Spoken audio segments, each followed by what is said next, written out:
ابان بن عثمان رحمۃ اللہ علیہ کہتے ہیں کہ ایک شخص نے حضرت عبداللہ بن عباس رضی اللہ تعالیٰ عنہ کو پریشان اور ذلیل کرنے کے لیے یہ حرکت کی کہ قریش کے سرداروں کے پاس جا کر یہ کہا کہ ابن عباس رضی اللہ تعالیٰ عنہ نے کل صبح آپ کے کھانے پر دعوت کی ہے۔ سب جگہ یہ پیغام پہنچاتا ہوا چلا گیا۔ جب صبح کو کھانے کا وقت ہوا تو حضرت ابن عباس رضی اللہ تعالیٰ عنہ کے گھر اتنا مجمع اکٹھا ہو گیا کہ گھر بھر گیا۔ تحقیق سے معلوم ہوا کہ یہ صورت پیش آئی۔ حضرت ابن عباس رضی اللہ تعالیٰ عنہ نے ان سب کو بٹھایا اور بازار سے پھلوں کے ٹوکرے منگوا کر ان کے سامنے رکھے کہ اس سے مصروف رہیں، اور بات چیت شروع کر دی۔ بہت سے باورچیوں کو حکم دے دیا کہ کھانا تیار کیا جائے۔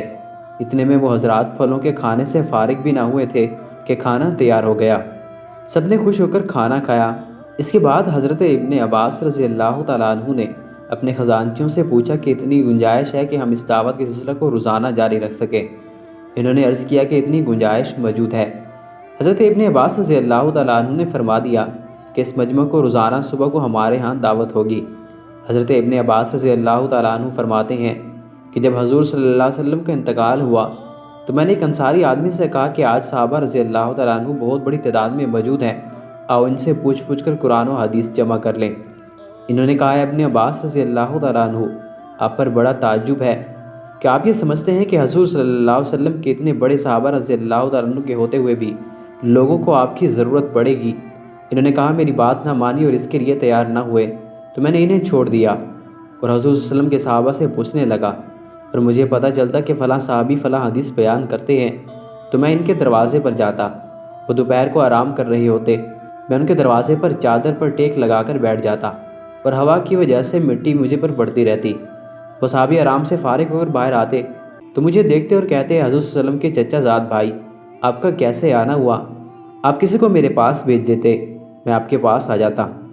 مجھے آپ سے علم حاصل کرنا ہے، اس لیے میرا حق بنتا ہے کہ میں آپ کی خدمت میں آؤں۔ پھر میں نے ان سے اس حدیث کے بارے میں پوچھتا۔ اس طرح میں نے تفسیر اور حدیث کا بڑا ذخیرہ جمع کر لیا، جنہیں حاصل کرنے کے لیے لوگ میرے پاس آنے لگے۔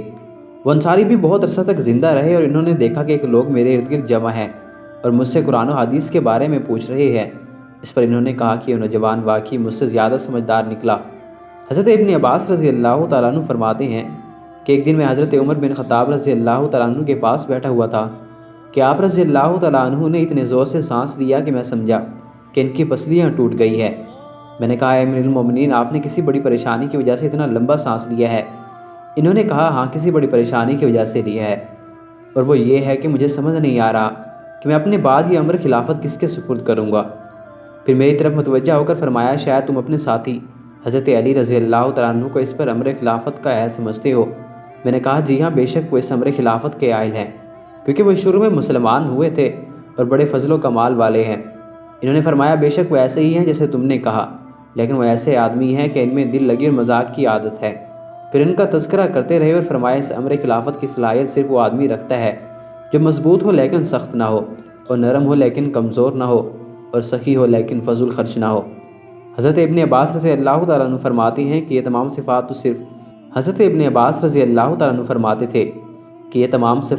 حضرت حضرت عمر رضی اللہ تعالیٰ عنہ میں پائی جاتی تھی۔ حضرت ابن عباس رضی اللہ تعالیٰ عنہ کے پاس ایک سائل آیا اور اس نے کچھ مانگا۔ حضرت ابن عباس رضی اللہ تعالیٰ عنہ نے اس سے کہا کہ تم اس بات کی گواہی دیتے ہو کہ اللہ کے سوا کوئی معبود نہیں ہے اور محمد اللہ کے رسول ہیں؟ اس نے کہا جی ہاں۔ حضرت ابن عباس رضی اللہ تعالیٰ عنہ نے پوچھا رمضان کے روزے رکھتے ہو؟ اس نے کہا جی ہاں۔ حضرت ابن عباس رضی اللہ تعالیٰ عنہ نے کہا تم نے مانگا اور مانگنے والے کا حق ہوتا ہے، اور یہ ہم پر حق ہے کہ تمہارے ساتھ احسان کریں۔ پھر حضرت ابن عباس رضی اللہ تعالیٰ عنہ نے اسے ایک کپڑا دیا اور فرمایا میں نے حضور صلی اللہ علیہ وسلم کو یہ فرماتے ہوئے سنا ہے کہ جو مسلمان بھی کسی مسلمان کو کپڑا پہناتا ہے تو جب تک اس کے جسم پر اس کپڑے کا ایک ٹکڑا رہے گا اس وقت تک وہ پہننے والا اللہ کی حفاظت میں رہے گا۔ حضرت ابن عباس رضی اللہ تعالیٰ عنہ فرماتے ہیں کہ حضرت عمر بن خطاب رضی اللہ تعالیٰ عنہ کا معمول یہ تھا کہ وہ جب نماز سے فارغ ہو جاتے تو لوگوں کی خاطر بیٹھ جاتے، جس کو کوئی ضرورت ہوتی تو وہ ان سے بات کر لیتا، اور اگر کسی کو کوئی ضرورت نہ ہوتی تو کھڑے ہو جاتے۔ ایک مرتبہ انہوں نے لوگوں کو بہت سی نمازیں پڑھائی لیکن کسی نماز کے بعد بیٹھے نہیں۔ میں نے ان کے دربان سے کہا کہ اے عرفہ، کیا امیر المومنین کو کوئی تکلیف یا بیماری ہے؟ اس نے کہا نہیں، امیر المومنین کو کوئی تکلیف یا بیماری نہیں ہے۔ میں وہی بیٹھ گیا۔ اتنے میں حضرت عثمان بن عفان رضی اللہ تعالیٰ عنہ بھی تشریف لے آئے، وہ بھی آ کر بیٹھ گئے تھوڑی دیر بعد یہ دفعہ باہر آیا اور اس نے کہا کہ اے ابن عفان، اے ابن عباس، اب دونوں اندر تشریف لے چلے۔ چنانچہ ہم دونوں حضرت عمر رضی اللہ تعالیٰ عنہ کے پاس اندر گئے۔ وہاں ہم نے دیکھا کہ حضرت عمر رضی اللہ تعالیٰ عنہ کے سامنے مال کے بہت سے ڈھیر رکھے ہوئے ہیں اور ڈھیر پر کندھے کی ہڈی رکھی ہوئی تھی جس پر کچھ لکھا ہوا تھا۔ اس زمانے میں کاغذ کی کمی کی وجہ سے ہڈیوں پر بھی لکھا جاتا تھا۔ حضرت عمر رضی اللہ تعالیٰ عنہ نے فرمایا، میں نے تمام اہل مدینہ پر نگاہ ڈالی تو تم دونوں ہی مجھے مدینہ میں سب سے بڑے خاندان والے نظر آئے ہو۔ یہ مال لے جاؤ اور آپس میں تقسیم کر لو اور جو بچ جائے وہ واپس کر دینا۔ حضرت عثمان بن عفان رضی اللہ تعالیٰ عنہ نے تو بھر کر لینا شروع کر دیا، لیکن میں نے گھٹنوں کے بل بیٹھ کر عرض کیا کہ اگر کم پڑ گیا تو آپ ہمیں اور دیں گے۔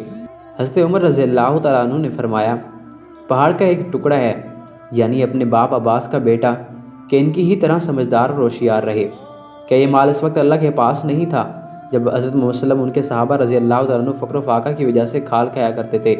میں نے کہا، اللہ کی قسم، جب حضرت محمد صلی اللہ علیہ وسلم زندہ تھے تو یہ سب کچھ اللہ کے پاس تھا، لیکن اگر اللہ ان کو یہ سب کچھ دیتے تو وہ کسی اور طرح تقسیم کرتے جس طرح آپ کرتے ہیں۔ اس طرح نہ کہتے۔ اس پر حضرت عمر رضی اللہ تعالیٰ عنہ کو غصہ آیا اور فرمایا، اچھا کس طرح تقسیم کرتے؟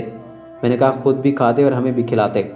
یہ سنتے ہی حضرت عمر رضی اللہ تعالیٰ عنہ اونچی آواز سے رونے لگ پڑے، جس سے ان کی پسلیاں زور زور سے ہلنے لگی۔ پھر فرمایا، میں یہ چاہتا ہوں کہ میں اس خلافت سے برابر چھوٹ جاؤں، نہ اس پر مجھے کچھ انعام ملے اور نہ میری پکڑ ہو۔